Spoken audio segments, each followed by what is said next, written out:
ओम नमः भगवते वासुदेवाय। देखु पृथ्वी सूर्य चारिपटे घूरी बुले जितेबले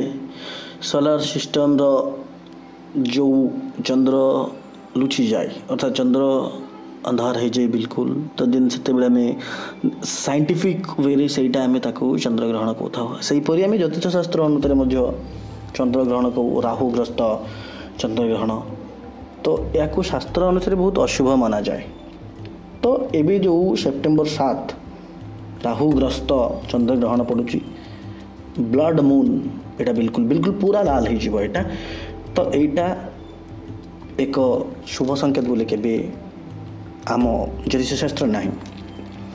कहीं से भागवत जन्म भाद्र पूर्णिमा जेहेतु बिल्कुल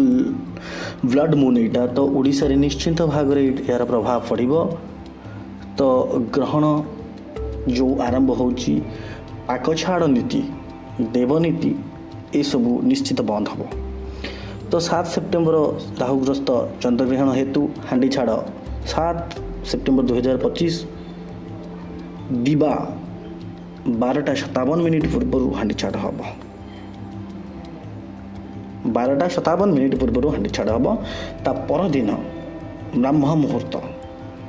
आप निश्चिंत भाव गाधेबे गाधे आपंकर कार्य रूटीन कार्य जहाँ था करेंगे कि गोटे 26 पर्यंत रोचे जोटा चंद्रग्रहणटा कि आपण मैंने निश्चिंत भाव 8 तारिख दिन सकाळ पूजा करेंगे गाधिकी 6 तारिख दिन सन्ध्या तुलसी पत्र गोटे तोड़ी जानते देन आप गाधेकी तुलसी पत्र पान करेंगे से परी कथा यहाँ पूर्ण चंद्र ग्रहण अटे बिल्कुल पूर्ण चंद्र ग्रहण अटे। तो देखो चंद्रग्रहण समय कौन कौन काम करवा दरकार पूर्ण ग्रास यहाँ हूँ आपन को गोटे कथा कहूँ खुदुरकुणी शेष पाड़ी भी सी दिन गर्भवती महिला माने सिलाई जो मेसिनरी सिलाई हो कि जहाँ भी हाथ द्वारा कहूँ ये सब काम करवा मना फल किसी फ्रुट्स वगैरह काटे भी मना गोटे 26 पर से शोपारे जी नॉर्मल लोक मान किसी एमती एक्टिविटीज लाइक जोटा डेली वाइज चली खाइबा या बाहर बुलवा किसी सहवास ये सब जिन गुड़ाक वर्जनीय आउ एबे हमें जानिबा से टाइम रे हमें कौन करि देखु चंद्रग्रहण गोटे एमती टाइम ना राहु जो गस्त करते से टाइम समस्ते कहते प्रार्थना मंदिर में बेसी करने कथा नुह कि भगवान का आगे पूजा करने कथा कि मन में निश्चिंत मंत्र जप करने को पड़ो बहुत बढ़िया टाइम से टाइम आप मंत्र जप करेंगे ना निश्चित भाव आपको शुभ फल मिल। ओम शमाय नम ओं श्रांग श्रीं सौं सह चंद्रदेवाय नम निश्चित आप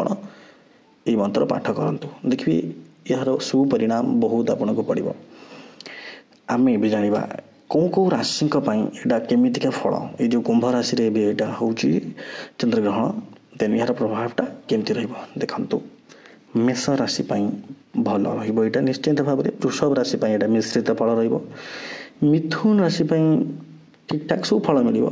कर्कट राशि चिंता बढ़ी पार डिफ्रेसिव लगे यहाँ पर देखिए एवरेज रहा सिंह बहुत बढ़िया लाभ बहुत लाभ यहाँ पर हम कन्या भी बहुत भल तुला टे प्रोब्लेम अच्छी माने से माने निजक नहीं बहुत किसी भावे प्रोब्लेमेटिक जिनस गुड़ा किसी आसपे बिछा राशि एवरेज अच्छी ठीक ठाक अच्छी धनु बहुत बढ़िया मकर यहाँ सावधान निश्चिंत भाव में मकर टे प्रोब्लेमेटिक जिन आसपर कुंभ राशि भल किंतु चिंता बहुत ग्रास कर स्पिरिचुआलिटी भर को निश्चिंत जी यहाँ पर देखिए आ मीन राशि यहाँ एत खास नुह कहीं मैंने निवेश जदि करुवे कौन से जगह जब पैसा पत्र लगाऊ से देखी चाहिए करेंगे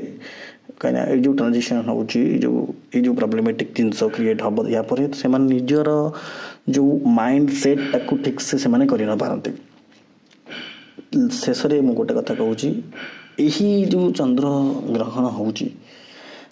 टाइम गोटे बहुत बढ़िया रिमेडी दि जाए आप रिमेडीटा रखु करंतु देखते आप पूर्ण ग्रास जिते होते चंद्र आप श्वेत अर्क क्षेत्र जो चेर आणिकी रखिथे पाखे से जो ग्रास समय पाखे रखिथे आउ मंत्र ओम